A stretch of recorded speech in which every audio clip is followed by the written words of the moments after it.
Hello, and welcome to this video discussing documented problem solutions as an informal classroom assessment strategy. This video was completed as part of Provincial Instructor Diploma Program course number 3230, Evaluation of Learning. Unless otherwise noted, all information about documented problem solutions in this video comes from the book Classroom Assessment Techniques by Angelo and Cross. Documented problem solutions as a classroom assessment technique are based on the idea that to become proficient problem solvers, students need not only be able to solve problems, but to explain how they solve problems. In short, it requires students to keep track of the steps they took, to document explicitly the steps taken to solve problems. Think of your high school math teacher reminding you to show your work. To gain true proficiency at problem solving, students need to learn to do more then just find the answers to textbook questions and classroom problems.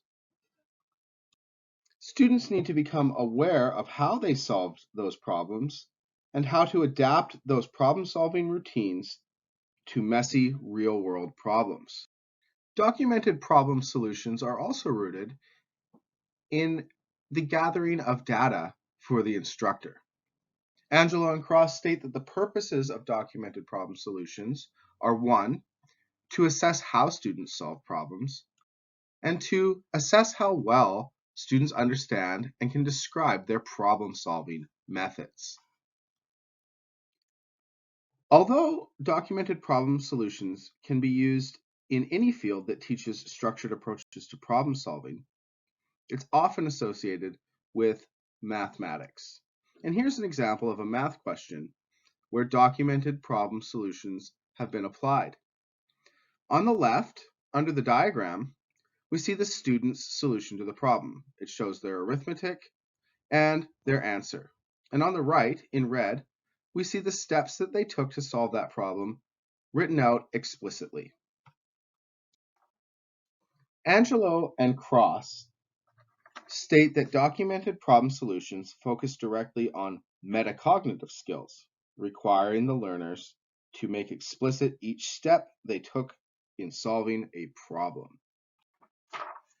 In terms of what context this technique works best in, Angelo and Cross give many examples of what they call highly quantitative courses, things such as accounting and algebra.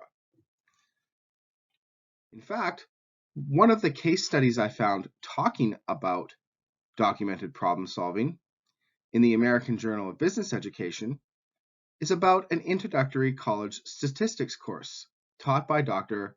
Hong Zhuang. In her case study, Dr. Zhuang talks about 3 classroom issues which documented problem solutions help to address. The first is large class sizes making it impossible for all students to ask questions. The second is students feeling self-conscious or embarrassed to ask questions in front of their peers or in front of such a large group. And the third is overconfident students who don't ask questions because they feel that they already know the material. That is not to say that this technique is not without its limitations. Initially, students may find it difficult to articulate how they solve problems, even though their answers demonstrate that they do know how to solve the problems. Additionally, there may be times where even faculty may not be able to figure out and explain why a given set of steps worked or failed. And finally, students may take a variety of different solution paths or be working at a variety of levels, making it not useful or even impossible to give general feedback on their responses. Another case study by Dr. Susan P. Gentry from the University of California, Davis, says that overall, I found this activity to be insightful into students' thought processes, but found no evidence that it enhanced student learning. So this is also a type of limitation. Angelo and Cross discuss a number of advantages to using the documented problem solution technique. Firstly, it gives teachers and students a look behind answers and a glimpse into the students' thinking processes and problem-solving strategies. It gives a look behind the curtain. It also gives both student and instructor an awareness of a range of possible successful and unsuccessful approaches to problem solving, the good, the bad, and the ugly. And finally, it encourages students to use their words, to make each step manifest and explicit. In this way, it promotes discipline-specific metacognitive skills.